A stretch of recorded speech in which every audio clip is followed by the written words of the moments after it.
At the back of King Uldric's castle stood a marvelous tree that bore golden apples, each one counted with great care. In many European fairy tales, golden fruit symbolizes royal power, rare fortune, and the test of who deserves treasure. One of these apples vanished in the night, and I will know what thief dares rob a king. Father, give me the first watch, and I will bring you the thief before dawn. The eldest prince kept watch bravely at first, but midnight has humbled many who thought themselves stronger than sleep. Before the moon reached its highest point, drowsiness conquered pride and the prince drifted into sleep.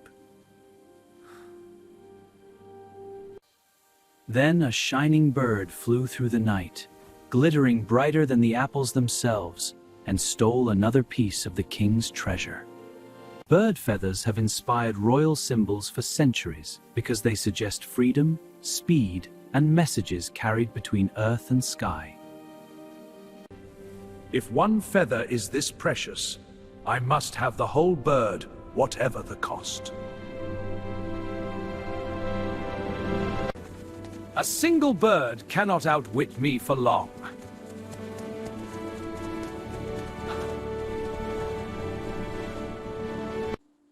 Do not shoot me, Prince, and I will guide you safely to the golden bird.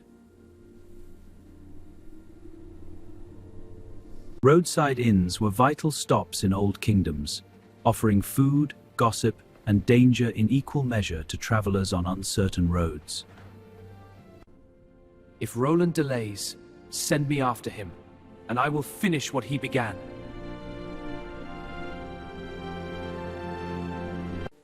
Avoid the bright tavern and choose the humble inn if you wish your journey to prosper.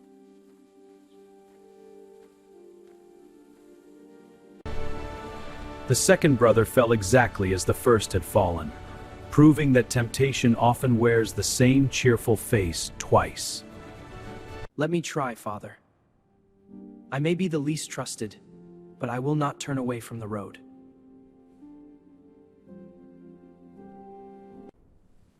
You are the youngest and simplest of my sons, yet if you insist, then go. The youngest prince traveled without boasting, carrying more patience than pride into the unknown forest.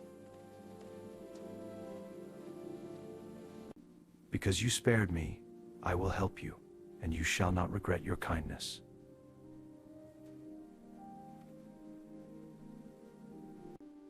Lead on, little friend, and I will listen well.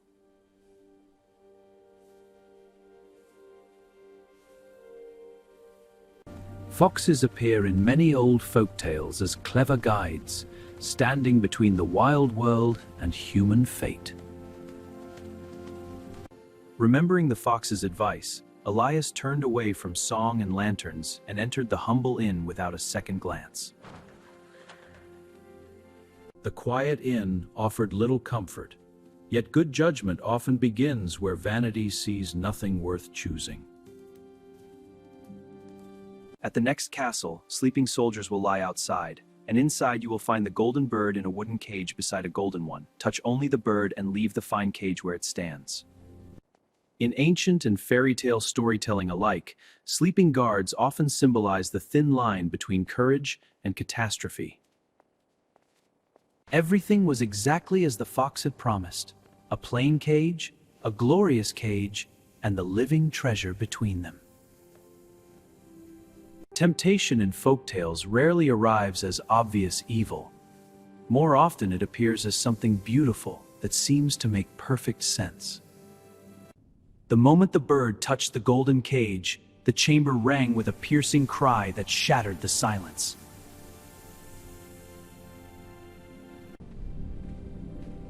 He was dragged before the king of that castle and condemned, yet his life was spared for a new, impossible task.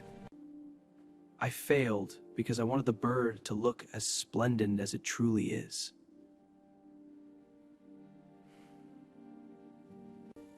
Now seek the golden horse, and this time use only the plain saddle hanging beside the splendid one.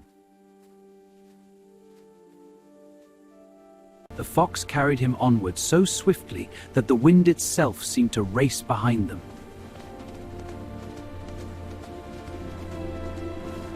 Medieval saddles were practical tools first and ornaments second, but fairy tales love to test whether beauty can distract from wisdom.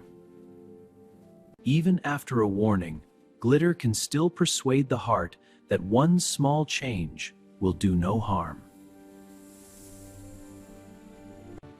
The horse's cry woke every groom in the stable, and once again the prince was seized before he could flee. I have no excuse except that splendor made me foolish.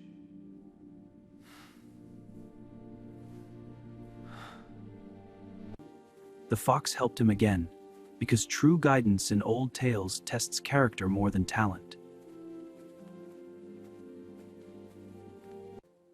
Go to the golden castle at midnight, kiss the princess as she enters the bathhouse, and take her away at once without letting her say farewell. He reached the golden castle at midnight, where even the silence seemed polished and bright.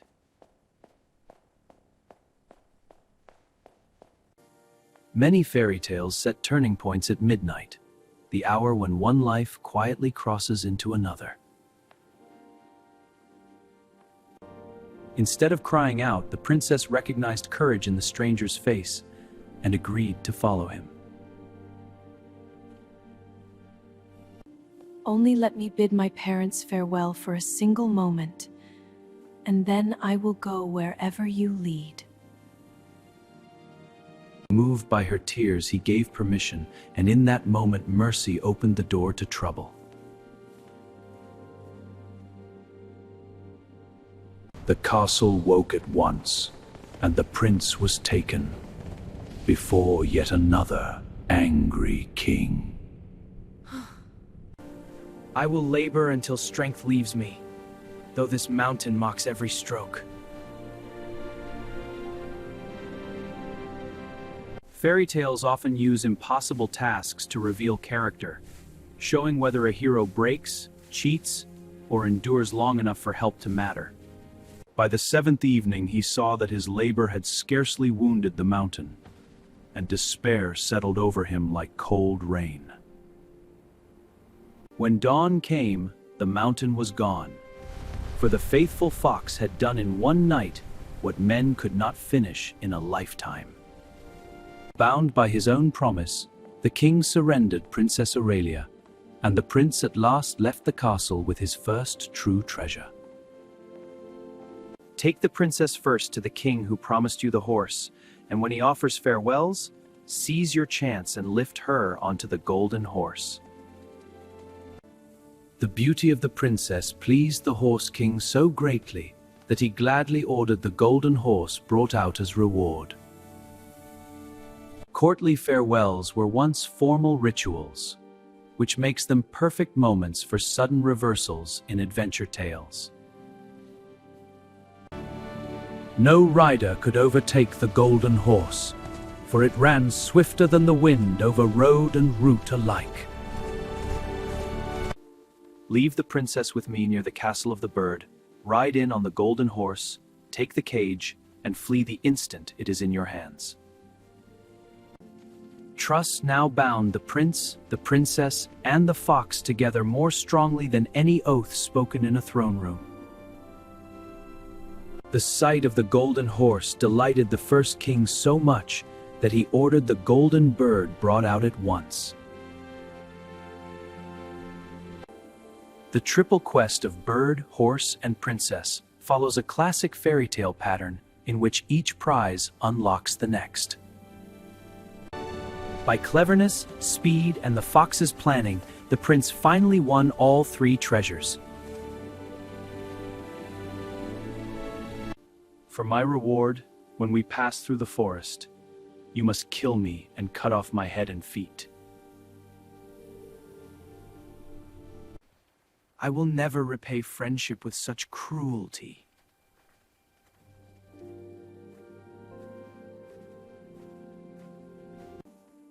Then beware of two things: buy no gallows meat, and sit at no brookside. Warnings in folk tales are rarely puzzles for long. They become clear only after someone ignores them. Soon the prince came to a village where two condemned men were about to be hanged, and he recognized his brothers.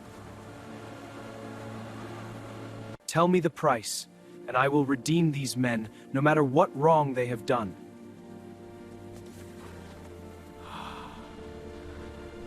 Public punishments were common in many older societies, which made ransom, mercy, and justice powerful story devices in oral tradition. Though saved from death, the two older brothers were not saved from envy. The brookside looked cool and harmless, exactly the kind of place where good advice is easiest to forget. Greed needs no long speech. Sometimes betrayal begins with a single shared look.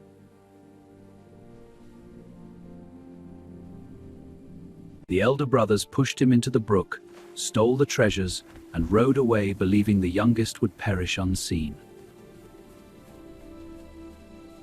By good fortune, the brook was dry, and the soft moss spared his life even when his own brothers would not. The brothers returned to the palace with stolen glory, but stolen glory rarely sits comfortably. Truth in fairy tales often reveals itself through unnatural silence. The bird would not sing, the horse would not eat, and the princess only wept.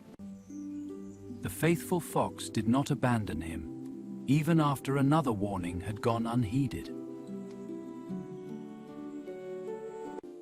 Hold fast to my tail, and I will draw you back into daylight.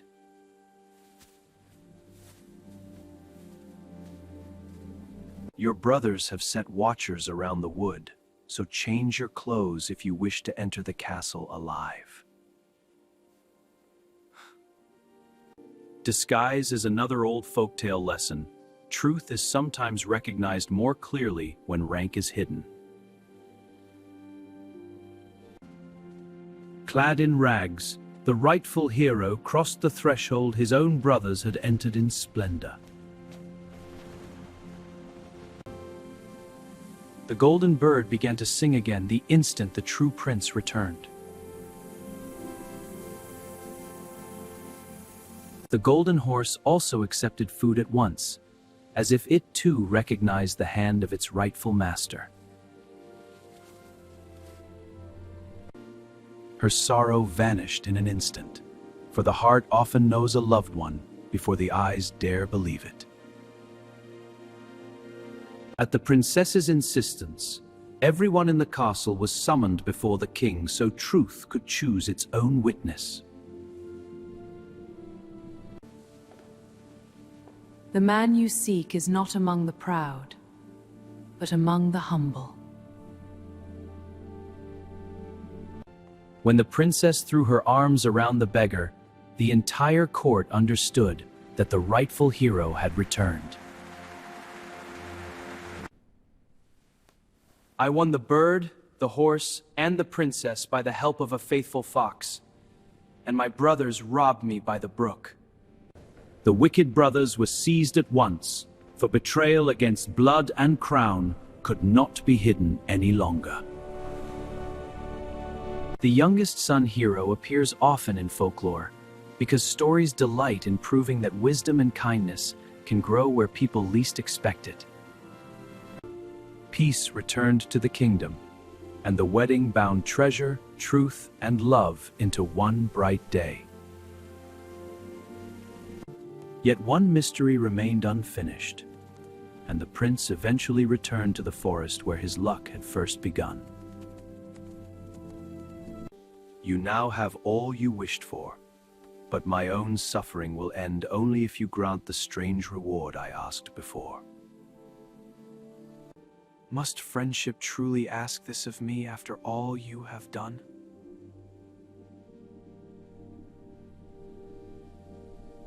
Transformation stories are ancient because they join sorrow and release, asking whether mercy sometimes wears the face of hard necessity. At last the prince obeyed, and the forest answered with a sudden storm of golden light.